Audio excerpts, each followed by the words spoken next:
Eat it. Oxygen. While we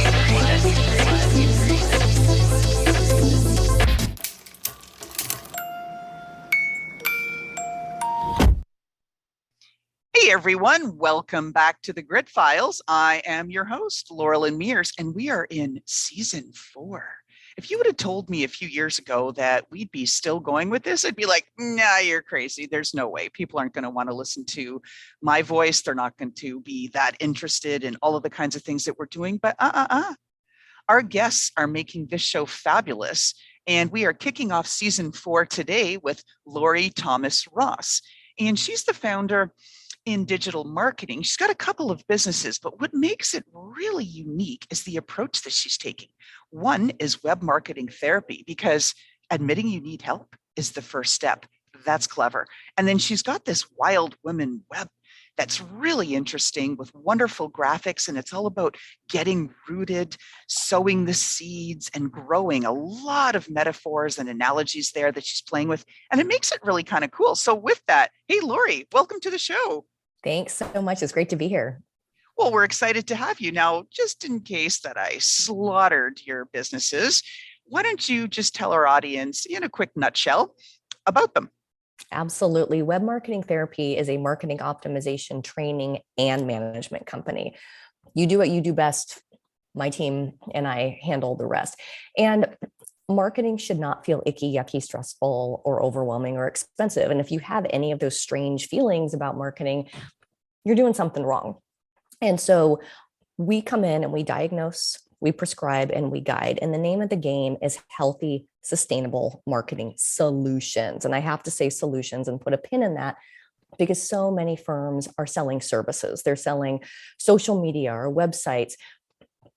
But the difference between just selling a service versus really tuning in and listening to someone's needs and providing solutions could be a little bit of training, maybe a little bit of marketing optimization on certain areas, and handing it back to the current vendors, or, adding some new sustainable investments. So we put the puzzle pieces together so marketing clicks. Wild Web Women came about many, many years ago. I was in Los Angeles and I was with a client, and his assistant said, "Oh, the Wild Web Women are going to be over in this conference room." And I said, "Excuse me, what did you call us?" And she said, "Oh, you didn't know that, Lorrie? We call you the Wild Web Women because all of, you're all women. And now we're all women and one great guy." And she's like, "It's all web. Your ideas sometimes are a little wild, but like just your approach, your organic approach to business." And so being a marketer, I bought the domain, right? Just sat on it for a couple of years. I was like, I don't know what to do with this. And I spoke years and years later at a conference in Chicago, and my topic was on social media marketing, and cut to the Q&A, and I'm ready for all the techie questions, or the how many times should I post on my blog questions. And the hands go up. Okay, so do you have an assistant, or how do you manage your time? I noticed outside there was a man and a little girl. Is that your husband? Yeah, it is. How do you get him to support your business? How do you manage working from home? And I was like, there is way more to my expertise as an entrepreneur. Yes, I'm a brilliant marketer, but I also know all about the administrative pieces of the puzzle, the operations, but more importantly, the core of it, which is self-work, which is why at Wild Web Women, we help women grow gorgeously. And it weaves in some coaching. It also weaves in retreats at times. I've had women come retreat with me where they disconnect, reconnect, and then we do all the marketing work. But we're doing marketing in a way that's helping them get the happy, healthy life that they want and deserve. So 2 really fun, fabulous businesses, overlap a little bit, but the values are intact big time with both of them. Well, let's break it down. So the key nuggets that I heard, one, you talked about solutions. Hey, that's really important. Like when you say oh, it's semantics, but especially as marketeers, words matter, right? It's No not kidding. point systems and things and changes. It's like whole solutions. And I love how you say that too, grow gorgeously. I mean, this is the kind of thing that we want, right? It's aspirational. It's all of that sort of good stuff. So we're going to wind some things back here and take a look at this. Everyone on their startup journey has that aha or oh shit moment. What's yours? My goodness, I had the great fortune of having a really dysfunctional job in 2005. On paper, it was perfect. Director of marketing, company in Santa Barbara, California, health and wellness. I mean, it was like, I had landed my dream job. And there were some major cultural issues at the company. And I'm an optimizer. I'm a make things better. That's my jam. And I came in and I could instantly see this needs to be fixed. This needs to be fixed. There, sometimes in culture, it's called the zombies, right? Where things like companies still do them, even though they don't need to be done. But it's like, but we've always been doing it this way, kind of a thing. And I'm like, okay, we got to kill that zombie. We got to do that. And they were just like, and I noticed it was the leadership that was very, just major issues. But the blessing there was that I realized right then and there, A, I don't do dysfunction, but B, I could not make an impact. And I was teaching at the time at UC Santa Barbara as well in San Francisco through Berkeley Extension. And I saw my students who were entrepreneurs, marketing managers, leaders of organizations coming to take my night and weekend classes, moving mountains, like coming back week after week. I'm like, we did this and it did. And I realized that what I wanted was to help great organizations and great leaders get the same results as these bigger companies with bigger budgets. And so I wrote my resignation letter. I packed up my office and came home and bawled my eyes out at the dining room table. And I was like, okay. Of course, because there's emotion with it. It's like, I'm shedding off my old skin. Well, I like my Sagittarian side. I was like, woo, like I'm just going to do this. And then like like my rising Libra was like, what the hell? Like that's So I had to get all of that out. And then I sent an email out to everyone through my Hotmail account, and I just said, look, I've left the confines of corporate hell and I've started my own business. And it all took off from there. And so, and my company name was not Web Marketing Therapy. It was Lorrie Thomas Web Marketing, probably because someone said, who do we cut the check to? And I, made that up quickly. But about a year or so into my business, my clients were calling me their marketing therapist, talking about getting on my couch, talking about, holy moly, you just mediated something that, our web guy was holding our website hostage or what, all these things. And I was just making things better. And just like with Wild Web Women, I bought this domain, webmarketingtherapy.com, and sat on it.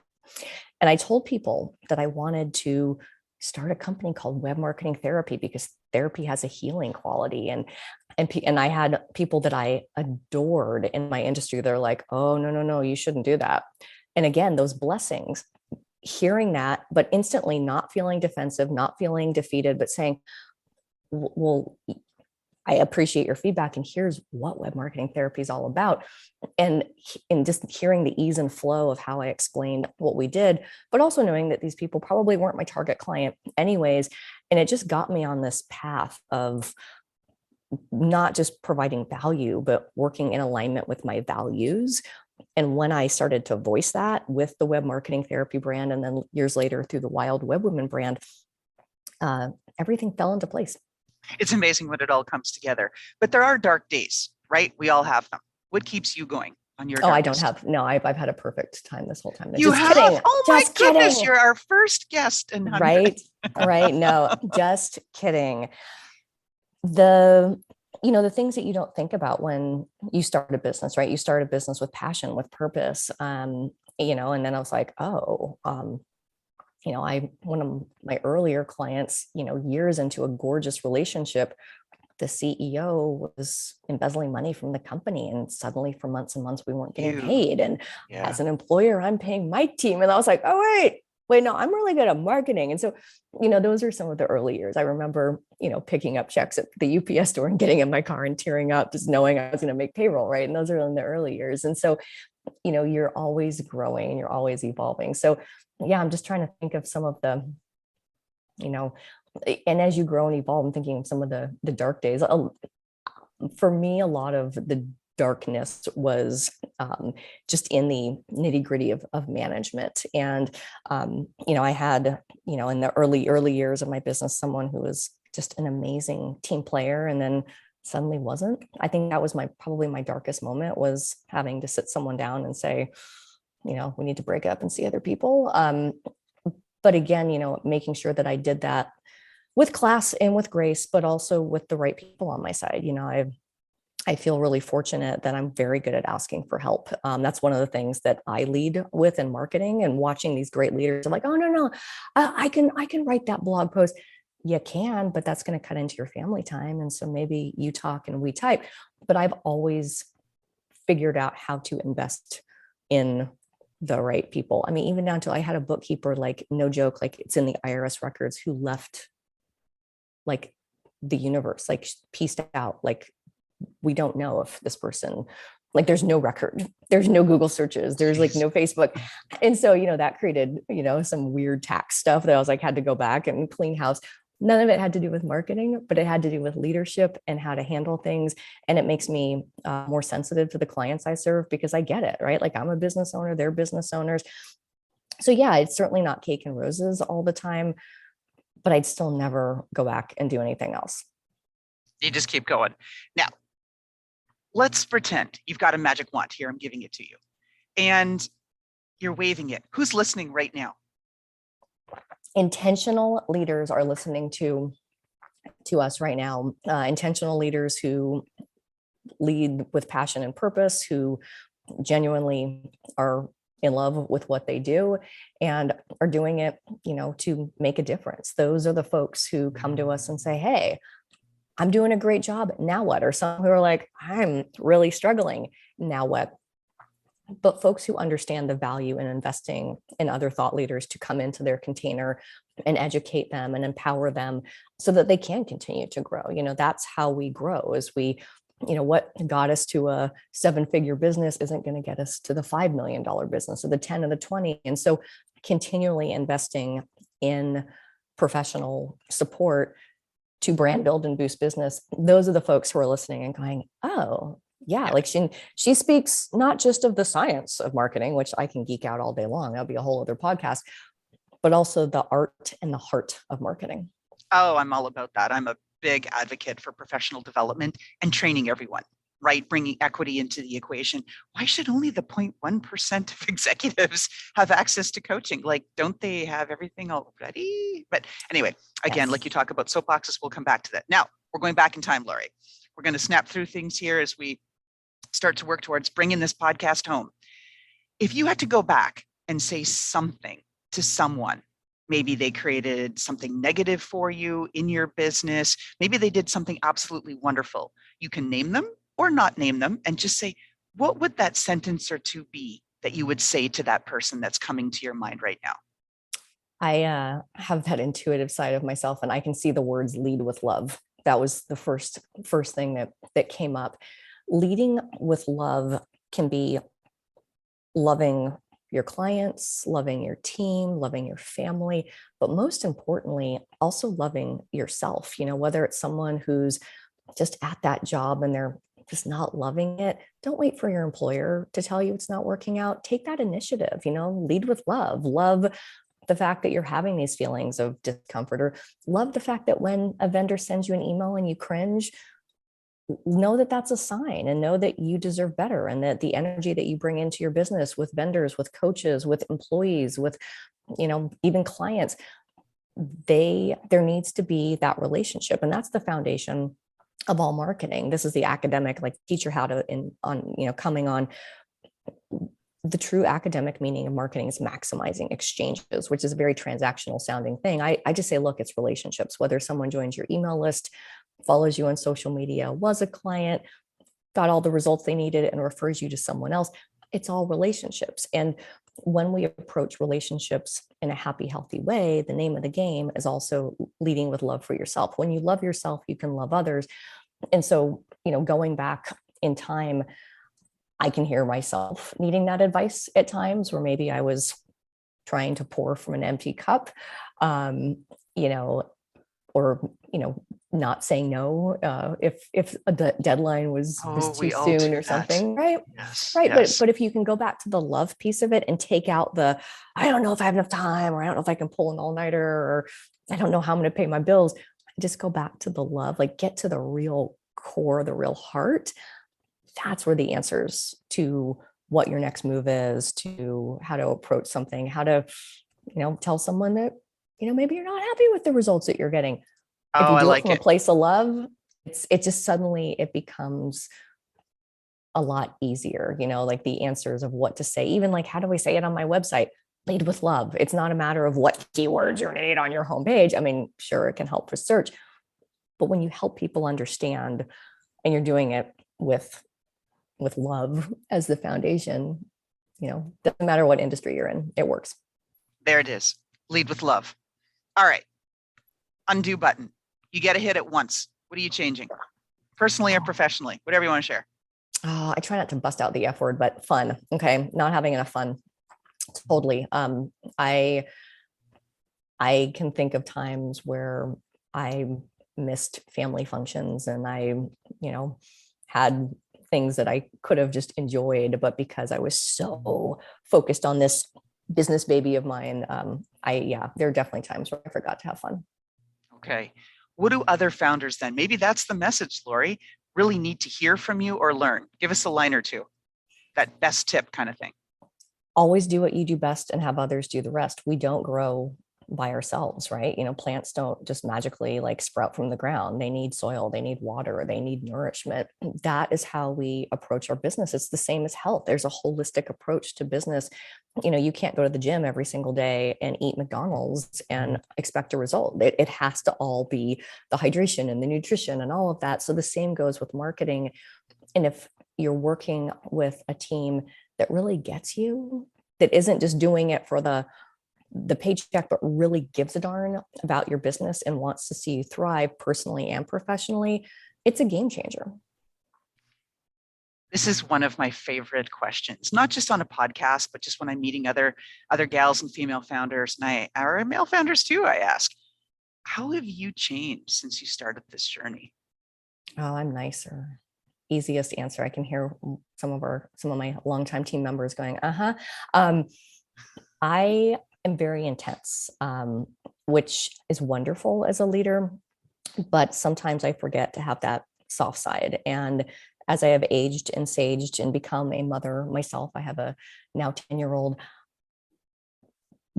being human. Like I was a human doing for many, many years. And as a human being and actually being and pausing and slowing down and being maternal, it makes me a better leader. It makes me a better employer. It makes me a better life partner. What's your kryptonite? Oh my gosh. Achievement. I would say that there's that, elementary school kid that, achieved for attention. And so I have to catch myself when I'm, I might, it's like that combination of always like, it's like the next, like, oh, Lorrie, you wrote the book. Great. Next, it's like, why don't you just be with the fact that you wrote a book with McGraw-Hill? It's pretty freaking awesome, which happened to me in my 30s. Like, and that was a pretty early thing in my career. That's my kryptonite, is the like not accepting or celebrating what I've accomplished. It's home. That's a great question. Oh, there you go, And so here's another one that our guests typically look at and go, ooh, I got to think about that one. What has thrown you for your biggest loop? Your WTF moment, right?